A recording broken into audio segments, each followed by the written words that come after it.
नमस्ते दोस्तों। आज हम एक पवित्र स्थान की यात्रा पर चलेंगे जहाँ प्रकृति और परमात्मा का मिलन होता है। एक ऐसी जगह जहाँ हर पत्थर, हर कण-कण में कृष्ण बसते हैं। आज हम बात करेंगे गोवर्धन पर्वत की, उस दिव्य पर्वत की जिसे भगवान श्री कृष्ण ने अपनी प्रजा को बचाने के लिए उठाया था। वृंदावन, बरसाना, नंदगांव और मथुरा ये सब मिलकर ब्रज भूमि बनाते हैं जहाँ कृष्ण ने अपनी लीला रची और ब्रज भूमि के दिल में बस गया है गोवर्धन पर्वत। कहा जाता है ये पर्वत 80 कोश लगभग 250 किलोमीटर के परिक्रमा पथ में समाया हुआ है। हर कदम पर एक कहानी है। गोवर्धन गिरधारी लाल की जय। इस पर्वत के आसपास अनेक स्थान हैं। राधा कुंड, श्याम कुंड, कुसुम सरोवर, मानसी गंगा जो अपनी दिव्य कहानियाँ सुनाते हैं। कहानी शुरू होती है गोकुल से। ब्रजवासियों ने हर साल इंद्रदेव की पूजा की क्योंकि उन्हें लगता था कि बारिश देने वाले इंद्र ही उनके रक्षक हैं। एक दिन छोटे कृष्ण ने सवाल पूछा, पिताजी, हम इंद्र की पूजा क्यों करते हैं? क्या बारिश केवल इंद्रदेव करते हैं या प्रकृति खुद कृपा करती है? कृष्ण ने कहा, हम गोवर्धन पर्वत की पूजा करें क्योंकि वही हमें चारा देता है, वही गौ माताओं को आहार देता है, वही हमारे खेतों को पोषता है। इंद्रदेव को अच्छा नहीं लगा और उन्होंने गुस्से में आकर ब्रज में भयानक वर्षा कर दी और तब छोटे कृष्ण ने अपने दिव्य रूप दिखाया।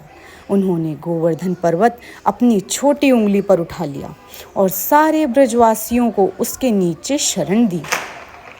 7 दिन तक बारिश होती रही पर कोई भीगा ही नहीं।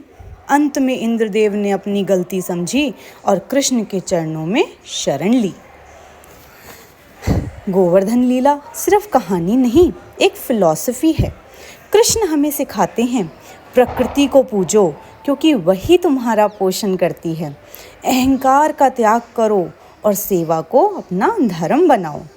Govardhan is the embodiment of सेवा।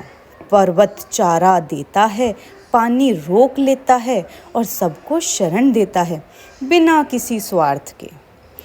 गोवर्धन पूजा दिवाली के अगले दिन मनाई जाती है।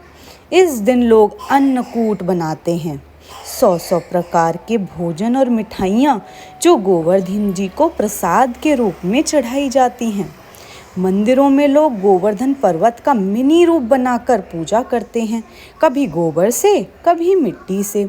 लाखों लोग गोवर्धन परिक्रमा करते हैं, लगभग 21 किलोमीटर का मार्ग।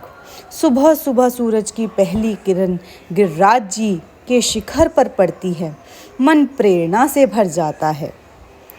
साइंटिफिकली गोवर्धन पर्वत एक एंशिएंट हिल रेंज का हिस्सा है। अरावली का एक्सटेंशन माना जाता है। ये करोड़ साल पुराना है। धीरे धीरे मिट्टी और हवा से घिस कर आज के रूप में आया है। लोग कहते हैं गोवर्धन भी वृद्ध हो रहा है लेकिन उसकी शक्ति अमर है। हर साल लाखों लोग गोवर्धन परिक्रमा करते हैं। एक स्पिरिचुअल तपस्या, एक अनुभव। वैष्णव परंपरा में गोवर्धन को कृष्ण का स्वरूप माना जाता है। श्री वल्लभाचार्य, चैतन्य महाप्रभु और अनेक संतों ने अपनी भक्ति गोवर्धन के चरणों में अर्पित की है। राधा रानी के लिए गोवर्धन एक साक्षी है, उनका मिलान और विवाह दोनों का स्थल। जो भक्त परिक्रमा श्रद्धा से करता है उसका मन पवित्र हो जाता है। आज के युग में जब हम प्रकृति से दूर हो गए हैं, गोवर्धन लीला हमें याद दिलाती है, respect nature, respect simplicity, respect service.